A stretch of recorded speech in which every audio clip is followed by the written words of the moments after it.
Hi, I'm Carrie Gatto with Keller Williams Realty. And today on Let's Get Down to Business, I am interviewing Callie Patrick, who is the owner of Callie Patrick Coaching. Hey, Callie, how are you today? I'm great. I hope you're well. I'm doing really well, thank you. So, to start us off with the interview, can you just briefly describe your business? hmm Sure. Well, I'm a sleep and well-being coach, and I work virtually from the Boston area.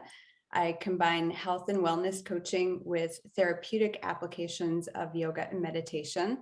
And I help stressed out, busy professionals and entrepreneurs reclaim their sleep, and so they can reclaim their energy and overall enthusiasm for life. So important. Yes. How long have you been in business? In some capacity, things change and morph over the years, but since about 2012. Okay. Mhm. And what inspired you to start your business?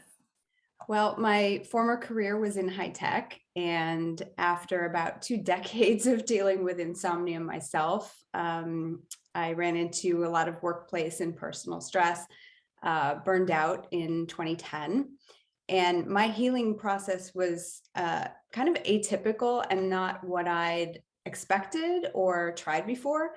And so, as I was recovering, I had it in my mind that a different approach could help other people who were in my situation. So, that's what I did when I emerged from that. So interesting. Um, why do you think that so many people struggle with sleep problems? Well, it's a lot of little things that can contribute to poor sleep, and of course those things can be different for everyone, and that's what can make it frustrating to try to figure out, because how do you fit all the puzzle pieces together when you might not even have all the pieces on the table, right? It can be very frustrating. But there are three things that I see most. The first is poor lifestyle habits, and not just those habits that prioritize sleep, but also rest and self care, right? Taking those breathers. Many people I work with are just sort of a certain personality type, which I'll talk about later a little bit, perhaps, where we just keep pushing and keep doing, and there's a lot of joy in that, but there's also some downsides of that many people don't realize.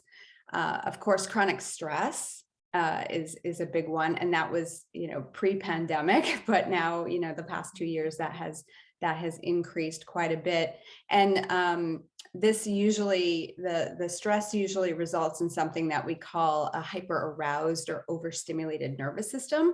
And one of the top complaints I hear is, well, I wake up at 3 in the morning and I can't get myself back to sleep, and that's a symptom of that hyper aroused nervous system. So I do hear that a lot.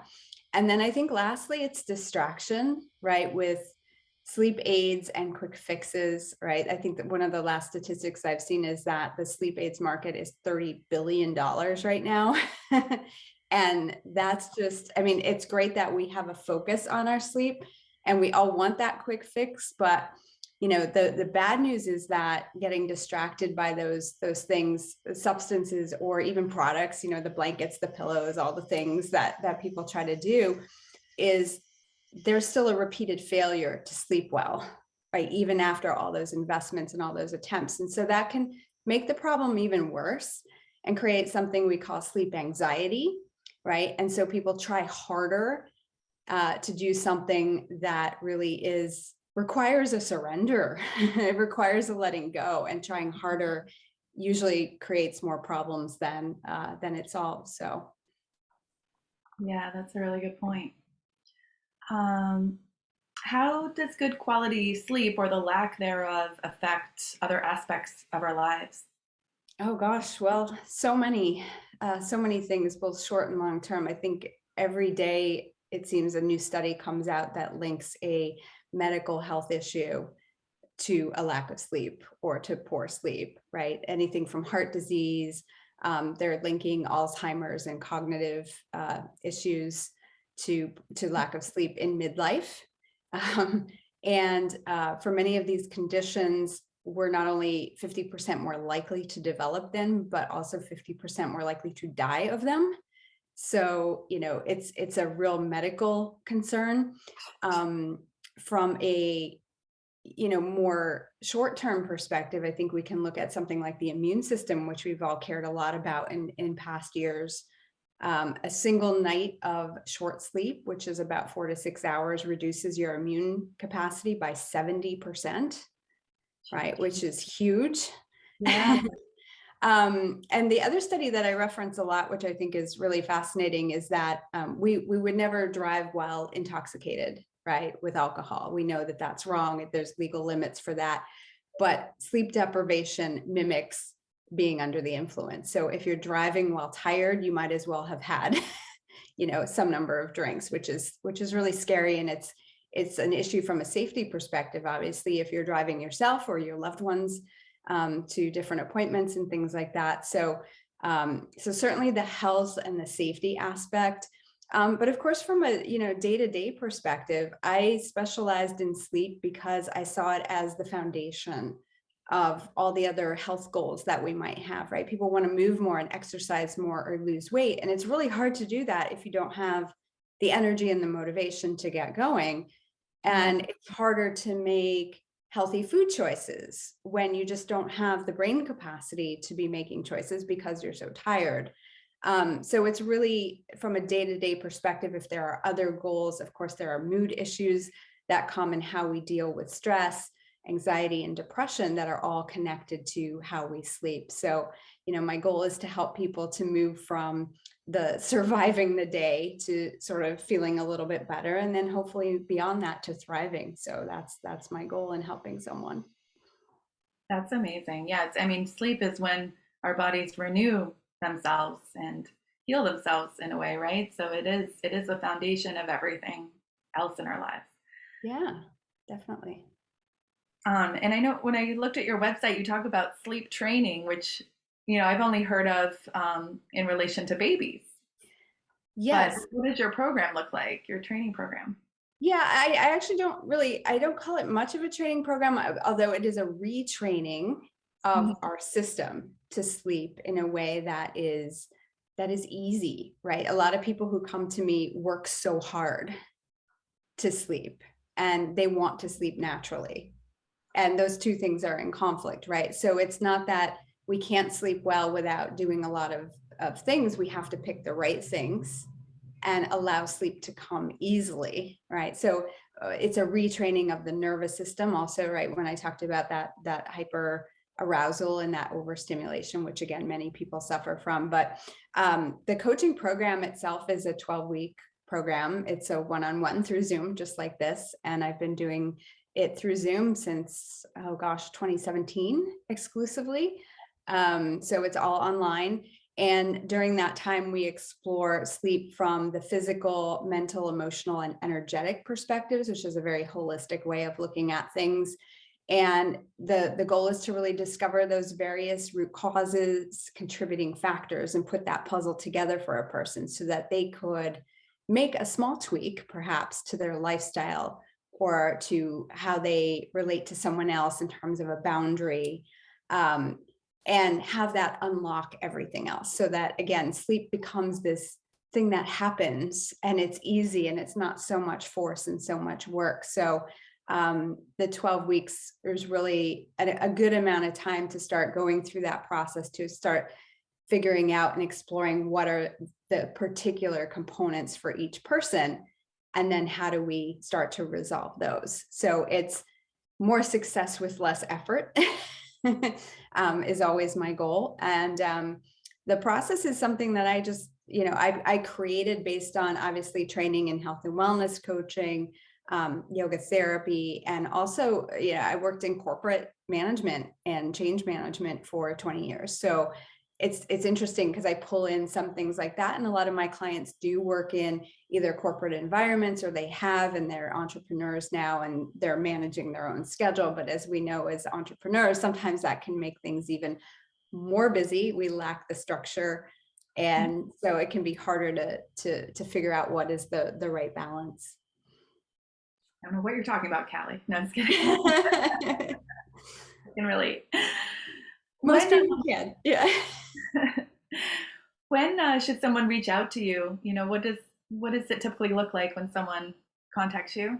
Yeah, most people reach out to me when they've, tried everything else and they're really just at the point of like, this has to change, which is unfortunate. I mean, I wish more clients would be preventative, but the truth is it doesn't become a priority until it does, right? And in terms of coaching, that's also useful, right? Because coaching works best when someone's ready to really do that deeper work and spend the 12 weeks on it. Um, and as I mentioned, I work mostly with busy professionals, more midlife people, age range, men and women, um, people who are maybe balancing their career with children, aging parents. They've got a lot going on professionally, personally, and certain personality types and I get on really well. The type A's, the overachievers, the perfectionists, that sort, because those strengths, right, also contribute sometimes to some of the challenges and some of the approaches that we take to try to solve the problem, right? I work with a lot of people who are used to problem solving and fixing things and trying hard and working hard. So we have to kind of back that up a little bit. And as someone who has those personality traits, I get it. And I know how hard that can be to sometimes sort of start to unwind that. But I have been, a lot of my clients have been successful in sort of stepping back from that and recognizing that those qualities aren't actually helping this particular problem and what they can start to do instead. Okay, great. And it sounds like you have the weekly meetings or consultations, and then you probably give homework of some kind. Together we create, like most coaches do, we set a vision, we collaborate on some longer term goals, and then each week we work on sort of the weekly action steps, and those are all jointly created. I'm a coach, not somebody who's going to say, Carrie, this week this is what you're going to do. We usually, people know what is the thing, right, that's really going to help. If I asked you this week, Carrie, what is the one thing that you could do that is going to help improve your sleep or self-care? Usually we know, but then the question becomes, well, how do we support ourselves in doing that? How do we look at the barriers? How do we remove the ones that we can remove? How do we work around the ones that we can't and set ourselves up for being successful? And then over time, having some of those small wins builds confidence, and then we can continue on with maybe some bigger changes. And as you start to feel better, the desire to want to do more of that comes, right? So it's like a snowball that starts to roll down the hill. And that's really what coaching is about. So yes, there are steps to be taken, but it is something that, is not prescriptive. Very, very cool. Mhm. Lastly, Kelly, how can someone reach out to you? Best way to contact you? Yeah, so my website is calliepatrick.com, like the boy's name and the holiday coming up. And I'm also at calliesleepcoach.com. There are lots of different resources on my website, and someone could also book a clarity call from there. So it's a 30-minute consultation. We essentially talk about whether coaching is the right fit, because for some people it is not. In some cases, there's a medical issue to be ruled out, something like sleep apnea, for example. And again, not everybody is a good candidate for coaching, so it's a way for us to just have that conversation and see whether it's a good fit. There's also, right now, I don't know if you know this, but it's Sleep Awareness Week, so it's great that we're doing this this call. And Friday is World Sleep Day, so March is a great time to really start to prioritize sleep. And I do have an online course as well called the Sleep Academy. And that is a self-paced course that incorporates a lot of the different components of my one-on-one coaching process, which is great for people who want to just do it on their own time and have that resource available. Great to know. Yeah. Thank you so much, Callie, for sharing today. Really appreciate it. Well, thanks for having me. Awesome. Well, thank you as well for watching, and hope to see you next time on Let's Get Down to Business.